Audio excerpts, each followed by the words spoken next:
Oke, perlakuannya misalnya perlakuan untuk perbaikan dari review ini pada akhirnya akan terjadi secara perlahan. Padahal karena kayak perusahaan ini awalnya itu mengalami review buruk, pada akhirnya mereka sudah dari awal sudah mengalami krisis moneter, tapi proses revitalisasinya itu berjalan secara perlahan.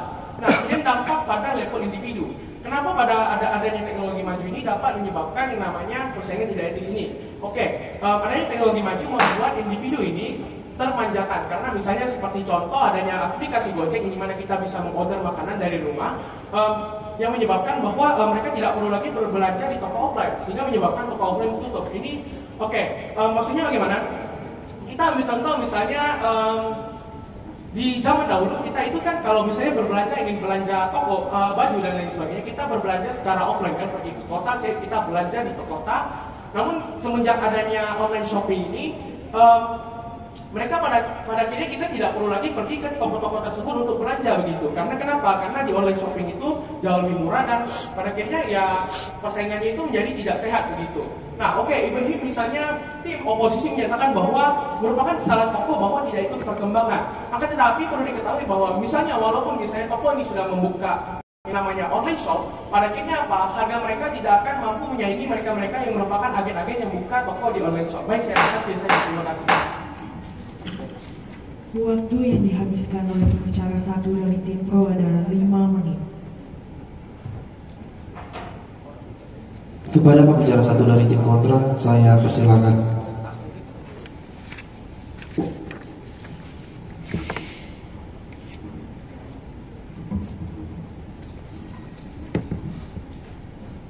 Baiklah, saya akan mulai bicara dengan 3, 2, 1.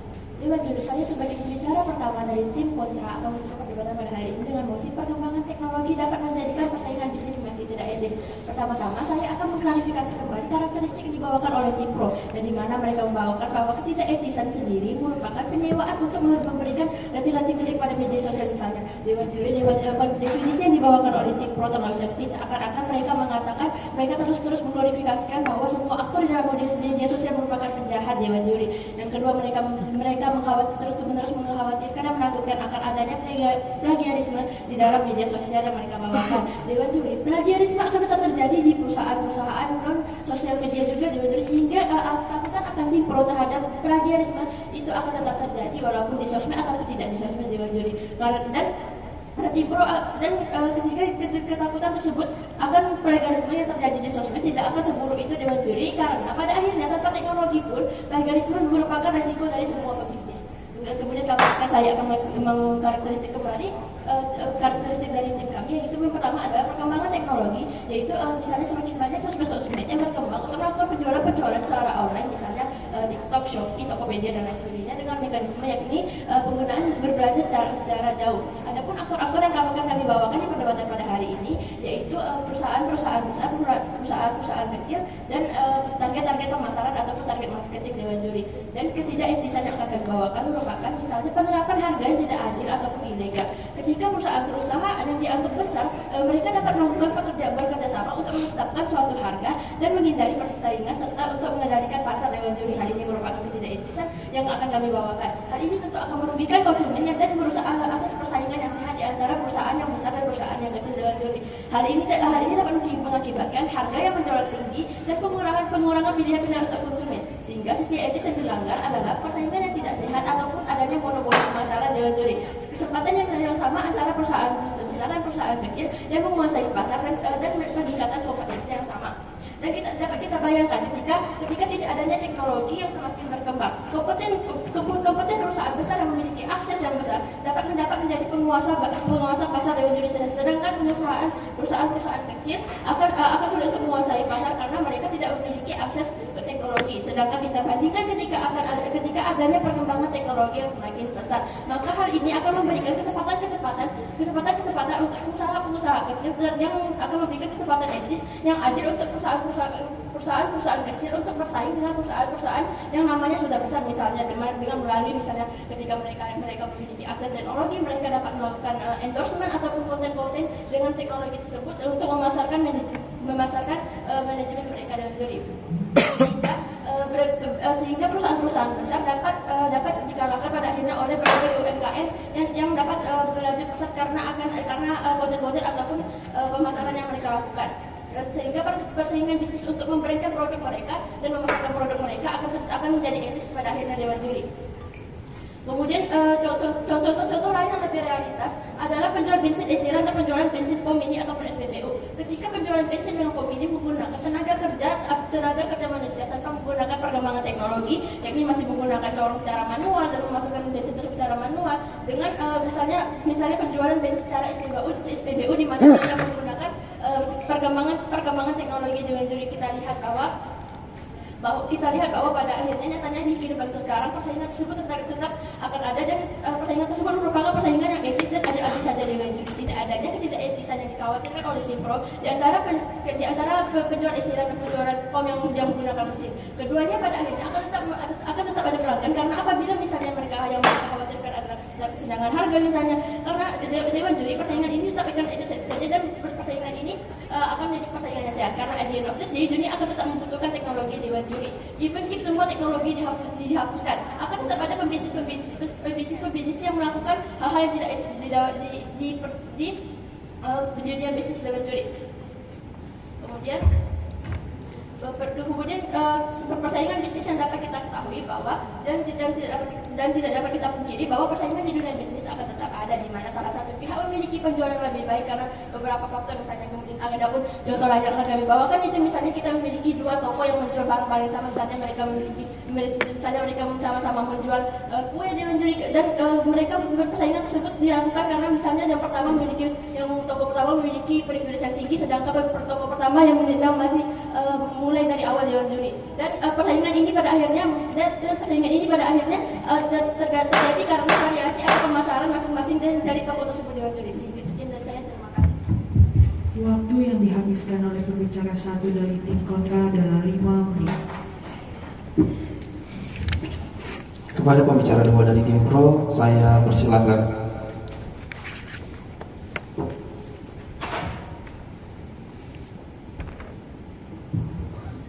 Akan saya mulai dalam 3, 2, 1. Baik, saya selaku pembicara kedua dari tim proposisi yang pertama-tama akan membantah terlebih dahulu argumen-argumen yang diberikan oleh tim kontra. Baik, pertama, mereka dari awal tidak mengerti karakterisasi yang kami sebutkan. Pembicara pertama kami sudah menyebutkan bagaimana kami sudah memberikan karakterisasi bahwa kami mengatakan persaingan tidak sehat. Nah, persaingan tidak sehat maksud sudah dijelaskan oleh pembicara pertama kami, di mana pembicara pertama kami sudah memberikan 3 contoh. Nah, hal itu yang tidak disadari oleh tim kontra. Nah, kedua, perlu diketahui bagaimana mereka mengatakan bahwa sosial media ini digunakan untuk membantu adanya pemasaran. Namun perlu diketahui justru kadang-kadang sosial media juga sebenarnya memperburuk. Mengapa? Karena pada dasarnya krisis yang kami sampaikan mengenai adanya review buruk dari netizen, omongan panas dari netizen itu memang nyata adanya. Sedang mereka tidak menyangkal hal itu. Lalu yang ketiga, bagaimana mereka sebenarnya sudah melakukan blunder Dewan Juri. Mereka sudah mendukung kami karena kalau bicara pertama mereka sudah mengakui kalau akan terjadi ketidaketisan ataupun monopoli dalam pasar. Sebenarnya mereka mengatakan bahwa dalam penerapan teknologi tidak akan terjadi. Justru dalam penerapan teknologi justru akan lebih terjadi ketidaketisan itu. Karena apa? Karena pertama mereka sudah menggunakan teknologi yang lebih hebat daripada masyarakat sehingga ketidakadilan atau ketimpangan kesenjangan itu akan ada dari sisi mereka. Lanjut. Bagaimana mereka mengatakan bahwa ini justru bisa digunakan untuk teknik pemasaran, namun perlu diketahui bagaimana justru teknik pemasaran ini tidak akan terjadi. Krisis argumen mereka tidak akan terjadi karena pertama, perusahaan akan justru berlomba-lomba untuk menarik konsumen dan justru terkadang akan terjadi dengan hal yang tidak baik. Karena misalnya contoh janji-janji palsu, habis membandingkan produk mereka secara gak adil. Hal ini justru akan mengakibatkan environmental atau lingkungan tidak sehat dalam dunia bisnis. Saya masuk dalam argumen saya akan membawa argumen saya dalam 2 layer, spektrum ekonomi dan juga spektrum sosial. Pertama, dari sisi sosial, kita lihat dari sisi aktor pengusaha. Justru hal ini akan mengakibatkan pencurian ide yang sudah disebutkan oleh pembicara pertama saya. Mengapa? Karena pertama, teknologi ini membuat akses informasi menjadi gampang. Hal ini yang justru akan mengakibatkan ketidaketisan dalam dunia bisnis. Mengapa? Karena pencurian ide atau pelanggaran hak cipta. Interupsi. Bukan, apakah keinginan dari Anda betul-betul tidak ada teknologi di dunia ini? Baik, saya tidak mengatakan bahwa tidak ada teknologi di dunia ini. Namun perlu diketahui bagaimana kami tidak melarang ada teknologi, namun kami juga memaparkan bagaimana teknologi dalam dunia bisnis ini sebenarnya memiliki dampak negatif yang sangat besar. Hal ini yang tidak disadari oleh tim kontra. Baik, saya lanjutkan ke dalam argumen saya. Pertama, perlu diketahui bagaimana justru dengan ada pelanggaran hak ini nilai kreativitas dalam dunia bisnis akan hilang. Hal ini yang tidak diinginkan oleh tim kami. Karena pertama, nilai kreativitas itu merupakan esensi dari orang-orang startup. Mereka memulai ide inovasi pengusaha masing-masing, usaha masing-masing dengan ada teknologi justru akan menghambat nilai tersebut. Lalu yang kedua, seperti yang sudah dijelaskan akan terjadi praktik monopoli. Dominasi perusahaan besar pasar di pasar akan mengakibatkan ketimpangan aksesibilitas, menaikkan pasar dan juga menentukan harga produk yang sudah diakui oleh tim kontra. Nah, hal ini justru akan merugikan konsumen dan juga pesaingnya tidak mampu. Hal ini justru akan mengakibatkan tidak etisan dalam dunia bisnis di wajah. Lalu kita masuk ke dalam penghancuran nama baik pesaing. Perlu diketahui bagaimana transaksi perusahaan pengusaha zaman sekarang itu ingin mendapatkan untung cepat-cepatnya, jadi mereka melakukan segala cara untuk mendapatkan keuntungan. Mari kita lihat status quo saat ini memang betul adanya contoh kasus bahwa terjadinya perusahaan nama baik terhadap toko pesaing dan sebagainya, bisa di online shop maupun di berita-berita. Hal ini justru akan mengakibatkan ketidakadilan dalam dunia pebisnis dan juga dalam dunia ekonomi. Karena apa? Karena pada akhirnya mereka ini nggak punya power untuk melawan itu. Karena memang ini lebih resource-nya tuh lebih besar di perusahaan yang besar. Nah, hal ini akan mengakibatkan apa? Mengakibatkan psikologi dari rakyat-rakyat kecil ini terganggu di wajah. Mengapa? Karena apa? Belum apa-apa mereka sudah kalah dari perusahaan besar. Belum apa-apa mereka sudah dihujat di sana sini. Hal ini justru akan mengakibatkan daya jual mereka untuk menurun. Lalu kita lihat dari sisi pemerintah, sebenarnya tidak ada regulasi ketat dari pemerintah ini. Mereka juga sama sekali tidak menyampaikan ada regulasi yang akan menghalau krisis yang kami sampaikan. Lalu mereka, karena buktinya di dunia ini plagiarisme akan tetap terjadi. Mereka mengakui bahwa plagiarisme akan tetap terjadi, namun secara tidak langsung mereka mendukung bahwa plagiarisme akan tetap terjadi karena mereka tidak memberikan solusi sama sekali atas masalah itu Dewan Jurnal. Hal inilah yang tidak disadari oleh tim kontra Dewan Jurnal. Karena pada dasarnya hal itu akan mengakibatkan tren yang dimana pengusaha justru tidak apa-apa aku melakukan plagiarisme, pemerintah nggak punya regulasi ketat. Oke, mungkin ada regulasi plagiarisme di undang-undang, namun perlu diketahui justru undang-undang kita sangat lemah dan juga tidak adanya tindak lanjut dari pemerintah untuk mengatasi atau mencegah kasus ini terjadi dalam masyarakat kita, sehingga hal inilah yang sangat disayangkan dari sisi kami karena memang pada dasarnya apa yang kami sampaikan ini sudah akan terjadi, memang sudah terjadi dan juga sudah akan terjadi. Maka saya selaku pembicara kedua dari tim sangat bangga untuk mendukung mosi. Waktu yang dihabiskan oleh pembicara kedua dari tim pro adalah 5 menit. Kepada pembicara dua dari tim kontra, saya persilakan. Izinkan saya merapikan berkas saya terlebih dahulu.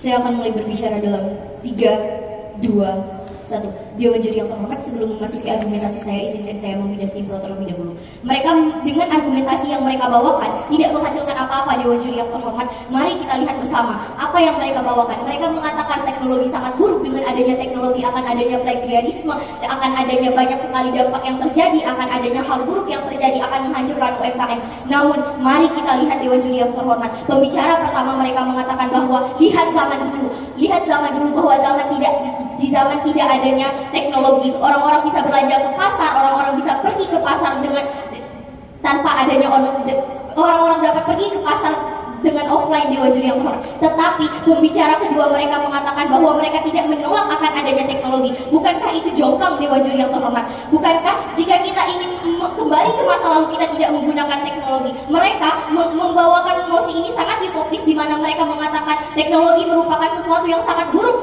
seperti teknologi itu seolah-olah tidak harus ada Dewan juri yang terhormat. Kesalahan di sini bukan dari perkembangan teknologi, tapi dari pembisnis itu sendiri, bagaimana mereka akan mempergunakan teknologi itu sendiri. Tidak, terima kasih. Persaingan offline yang mereka membawakan persaingan offline dan online. Persaingan offline dan online tidak bisa disamakan Dewan juri yang terhormat karena mereka sudah memiliki pasar mereka masing-masing. Baik, mari kita bermain di argumentasi mereka. Mereka mengatakan bahwa jika orang-orang banyak berbelanja offline, maka orang-orang yang berbelanja online, maka perusahaan-perusahaan offline akan tersingkirkan. Tapi mari kita lihat, kami dari awal sudah membawakan monopoli perdagangan. Teknologi memberikan ruang dan wadah untuk orang-orang UMKM untuk melebarkan sayap mereka. Silakan. Kalian yang utopis karena mengatakan bahwa di dalam dunia bisnis semua akan dilakukan dengan jujur. Saya tidak mengatakan mengatakan bahwa di dunia bisnis akan melakukan dengan jujur. Lihat ya Dewan Juri yang terhormat bagaimana mereka tidak memahami mosi perdebatan kita pada hari ini. Saya lanjutkan, teknologi memberikan ruang dan wadah untuk pasar-pasar untuk melakukan promosi. Mereka bisa melakukan pemasaran dan penjualan serta akan adanya efisiensi waktu daripada kita tidak menggunakan teknologi. Dewan Juri yang terhormat, agar bisa berkembang, agar dengan adanya perkembangan teknologi maka UMKM akan bisa berkembang dan semakin maju. Akibatnya tidak akan terjadinya monopoli di sisi kami Dewan Juri yang terhormat, karena perusahaan-perusahaan besar yang mendominasi dan menguasai pasar juga akan tetap berkembang, dan perusahaan-perusahaan kecil juga tetap akan berkembang dengan adanya pelebaran sayap dengan teknologi ini. Mereka juga tidak menghadirkan solusi bagaimana dengan UMKM rendah jika mereka tidak menggunakan teknologi untuk melebarkan sayapnya Dewan Juri yang terhormat. Mereka tidak menghadirkan bagaimana UMKM rendah tidak, terima kasih, UMKM ini akan melakukan pemasaran jika pada akhirnya perusahaan besar sudah mendominasi dan menguasai pasar, sehingga tidak terjadinya keselarasan ekonomi di sini Dewan Juri yang terhormat, dan pada akhirnya akan merugikan UMKM dan akhirnya kekurangan investor serta pada akhirnya akan ditutup. Jadi dari sisi kami sangat mendukung adanya perkembangan teknologi, karena apa? Pada akhirnya teknologi inilah yang akan menjadikan ruang dan wadah bagi para UMKM untuk berkembang, dan akhirnya mereka bisa melebarkan sayap dan mereka bisa bersaing dengan perusahaan-perusahaan besar tersebut. Persaingan teknologi yang tidak etis tetap akan terjadi jika tidak adanya teknologi. Mereka tetap akan saja terjadi karena perusahaan besar bisa saja bekerja sama untuk menjatuhkan perusahaan kecil dengan menaikkan harga yang sama, sehingga pada akhirnya akan ada ketidakseimbangan harga dan ekonomi di sini Dewan Juri yang tidak, terima kasih. Zaman sudah berkembang, selalu diikuti dengan perkembangan teknologi. Jika kita tidak mengikuti perkembangan teknologi, bagaimana bisnis bisa berkembang dan bagaimana kita bisa mengikuti perkembangan zaman? Kita tidak bisa menganggap perkembangan teknologi itu betul-betul sebuah hal yang buruk. Justru dengan tidak adanya teknologi, persaingan akan semakin tidak etis seperti yang sudah saya sampaikan tadi. Monopoli akan terjadi di mana perusahaan yang besar akan menjadi semakin besar dan perusahaan yang kecil akan menjadi semakin kecil karena tidak adanya ranah untuk mereka untuk melebarkan sayap mereka Dewan Juri yang terhormat. Yang kedua, manfaat dari adanya perkembangan teknologi adalah meningkatkan efisiensi waktu, meningkatkan peluang baru bagi UMKM ini sendiri dengan mereka yang tidak memiliki ranah untuk melebarkan sayap. Dengan adanya teknologi mereka bisa mengakses banyak hal dari sini Dewan Juri yang terhormat. Bukan lebih banyak dampak buruk, tapi lebih banyak dampak baik dari sisi kami, sehingga even kita menghapus teknologi, persaingan etis itu tetap akan terjadi jika mereka ini menghadirkan persaingan yang sangat sempit dan utopis yang mereka inginkan. Tidak etis yang mereka inginkan bukan saja tidak etis seperti itu Dewan Juri yang terhormat, tetapi tidak etis mari kita lihat jika adanya monopoli perdagangan yang lebih besar Dewan Juri yang terhormat. Mereka hanya memikirkan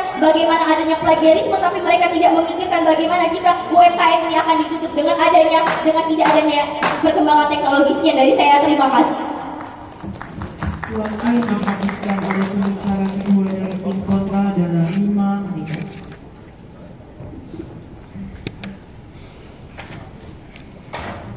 Kepada pembicara 3 dari tim pro, saya persilakan. Ini enggak ada pipet ya Pak? Enggak ada pipet. Enggak, ini emang sistemnya kayak gini. Habislah lipstick saya Pak. Diseruput. Habislah lipstick Enggak saya. apa-apa, beli lagi di sini. Canda. Ya, baik, pidato kesimpulan 3, 2, 1. Terima kasih atas kesempatannya. Selamat siang, pagi Dewan Juri terhormat. Sebelum masuk ulasan, saya akan membantah beberapa poin yang disampaikan oleh kelompok lawan. Pertama, mereka mengatakan bahwa kami itu nggak utopis atau sebagainya. Mereka justru mengakui kalau adanya persaingan yang tidak jujur itu menandakan bahwa kami itu sebenarnya nggak utopis. Lalu teknologi, mereka mengatakan bahwa teknologi menyediakan ruang bagi UMKM untuk